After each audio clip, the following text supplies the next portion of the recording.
Në mesin e rrugicave të ngushta dhe atmosferës historike të Prizrenit qëndron një dëshmi e gjallë e arkitekturës qytetare të shekullit të 19.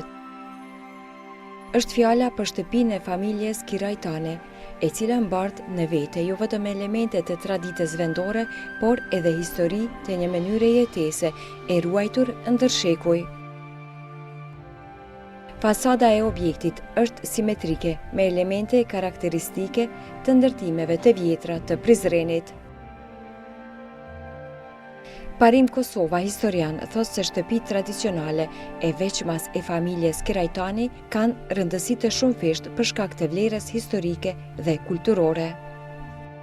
Njëna prej shtëpive që ka disa elemente apo që është pak që ka një karakteristik të veçantë, është shtëpia e familjes Kirajtani.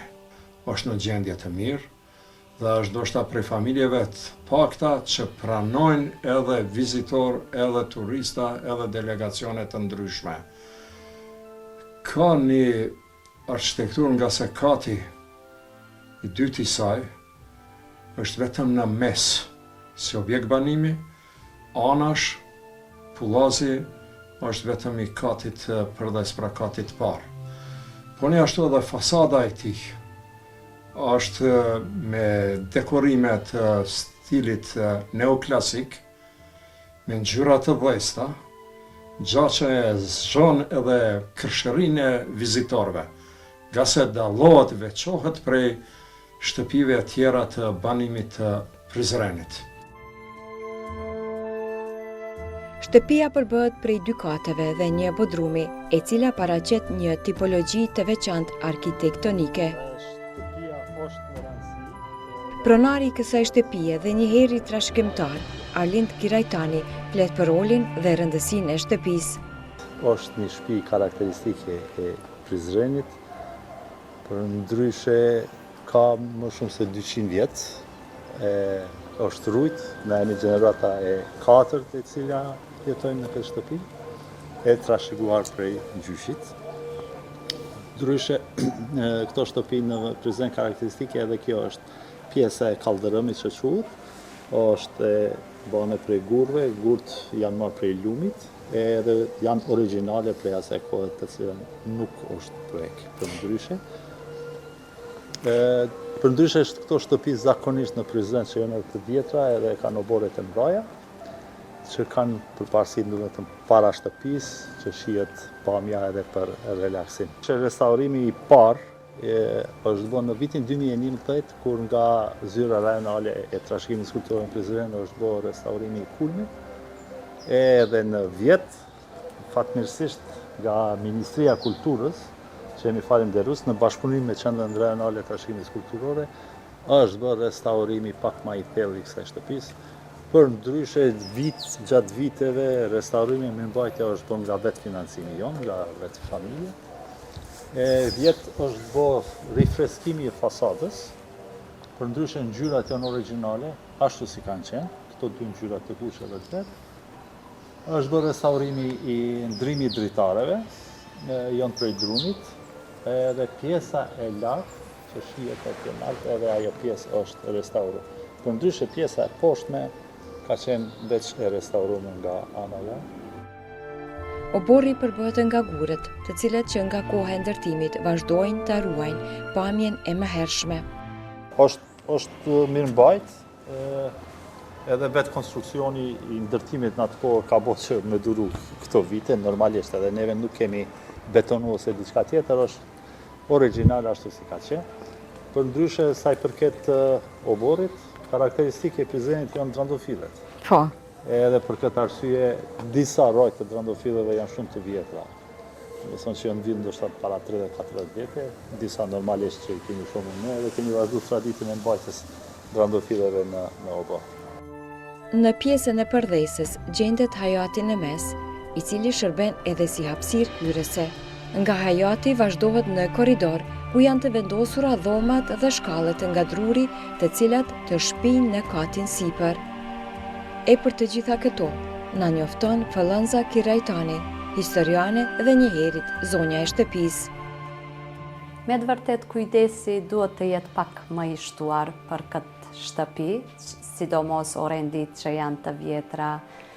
Sa i përket pasqyreve që i kemi në shtëpi duke filluar prej hajatit, e kemi pra edhe në korridor këtu, po ashtu edhe në dhomën e gjumit është një pasqyre e madhe.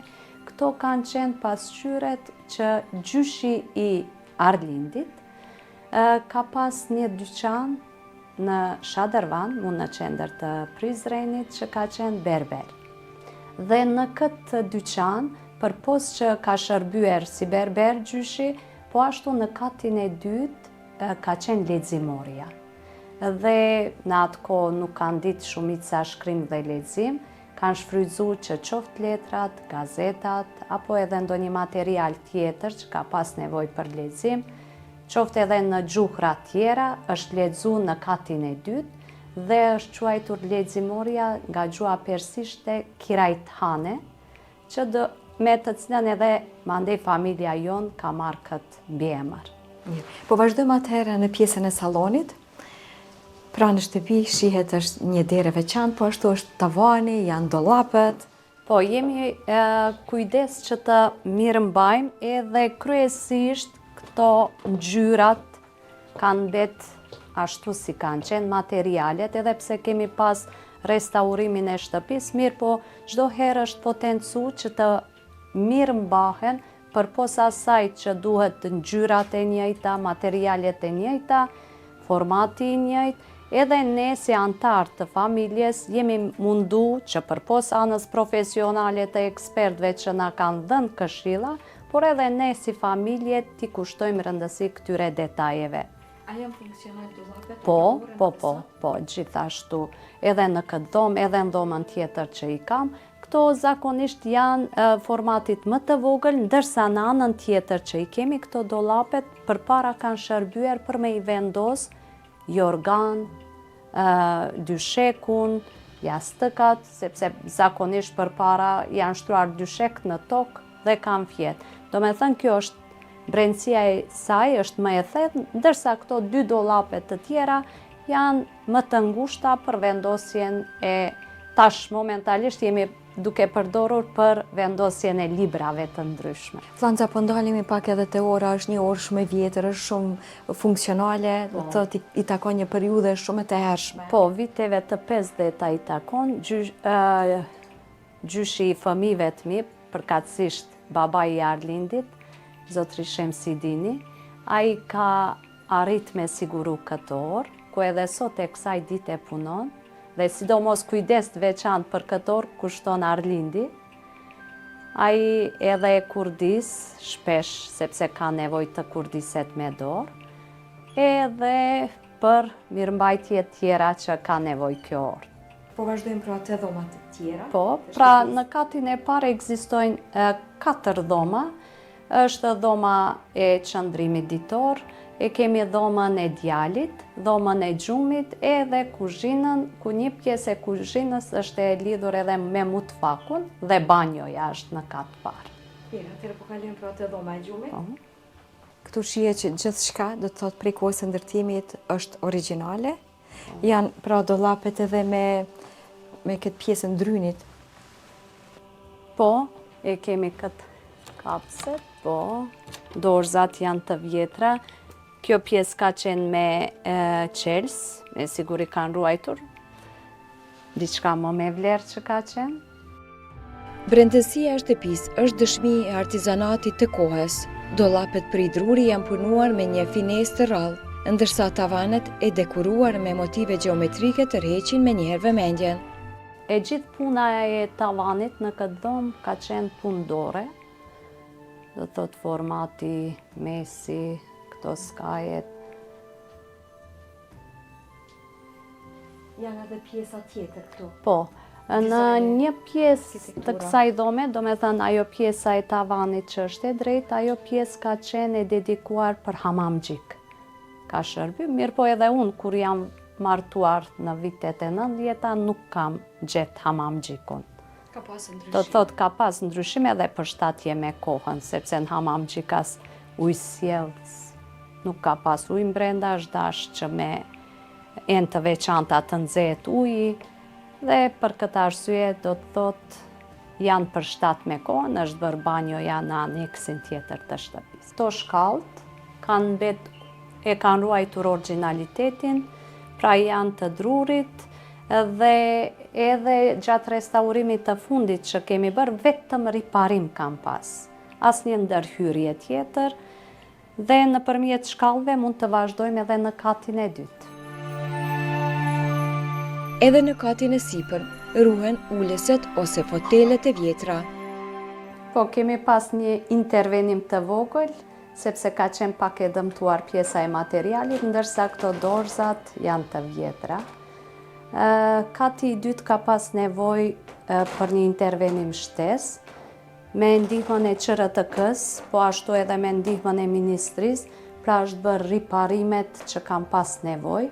Janë përforcu qoshet e mureve, për arsye se kati i dytë ka vetëm këtë pjesën që është në mes, nuk ka mure mbështetëse, dhe për ata arsye ka pas nevojë që të përforcohen këto muret anësore me shtyllat të veçanta. E veçanta e kësaj dhome është se e ka pamjen shumë të bukur. Shihet kalaja. Përveç asaj që po am deri më tani në shtëpi, kemi edhe disa fotografi shumë të vjetra, të cilat e pasqyrojnë shtëpinë si objekt, po ashtu janë edhe të anëtarëve të familjes, të cilët kanë jetuar në këtë ambient. Po, i kemi pamjet shumë të vjetra, ka fotografi që janë të viteve 70-ta, 80-ta, bile edhe kjo fotografi me ngjyra që është përdorur, babi im ka bërë fotografimin, sepse ka përdorur si material në librin që e ka botuar, analiza e funksioneve të Prizrenit gjatë shekujve. Dhe në këtë libër, edhe pse në atëherë nuk njiheshim me Arlindin, është botu libri dhe pas disa viteve pasi është lidh miqësi atëherë, babi ka cek që para shumë viteve veç ka qenë në shtëpi. Babi Arlindit Shemsidini ka pas edhe një vlla, Gjaferi, edhe motra Mukadezia. Mukadezia është martuar në Shqipëri dhe para disa viteve është e ndjerë, po ashtu Agja ka vdek më i ri ka qenë dhe nuk ka lënë pasardhës. Kështu që ne jemi munduar që të kemi një pasardhës, një trashëgimtar, e kemi Nartin tash, që është djali i ynë, është në klasë të 8, i kam edhe 2 vajza, mirë po kjo familje ka pas Arlindi edhe 3 motra që janë të martuara në Prizren. Këtu e kemi një pamje të viteve ndoshta 77 që mund të jetë. Motrat Aida, Arieta dhe Jehona, edhe Arlindi këtu është në mes. E këtu e kemi mamin me babin, babi Shemsidin dhe mami Gjefer, të cilat kanë qenë krahu i imediat gjatë rritjes edukimit të fëmijëve të mi. Shtëpia e familjes Kirajtani mbetet një nga objektet më përfaqësuese të trashëgimisë kulturore në Prizren. Ajo është një kujtesë gjallë e historisë, artit dhe identitetit që vazhdon të sfidojë kohën.